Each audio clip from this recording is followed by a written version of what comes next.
అయింది. ఇది vermi compost ఇది చూసారు కదా, ఇదిగో ఇక్కడ ఈ మొత్తం ఎర్త్వార్మ్స్. ఇది ఓన్ మ్యానుఫ్యాక్చరింగ్ ఫ్యాక్టరీ మాది.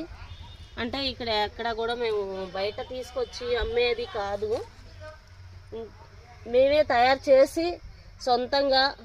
ఇది 1 గ్రాము తయారవ్వాలన్నా కూడా మినిమం 45 డేస్ పట్టిద్దండి టైం. మినిమం 45 డేస్ అంటే ఇందులో 1 గ్రామ్ తయారు చేయాలన్నా కూడా 45 డేస్ టైం పట్టిద్ది. అట్లాంటి మ్యానుఫ్యాక్చరింగ్ మేము ఫ్యాక్టరీలో సొంతంగా తయారు చేసి రైతులకి సొంతంగా ఇవ్వటం జరుగుతుంది. ఇక్కడ ఎవరైనా సరే మన సొంతంగా తోటల్లో మనకు ఒరిజినల్ ఎరువు కావాలి అనుకున్న పర్సన్ ఎవరైనా సరే వచ్చి ఇక్కడ నన్ను కాంటాక్ట్ చేసి మాల్ తీసుకొచ్చవచ్చు. 1 టన్ను వచ్చి 5,000 ఉంటుంది, 1 కేజీ వచ్చి 5 రూపాయలు ఉంటుందండి. Neem cake cocopeat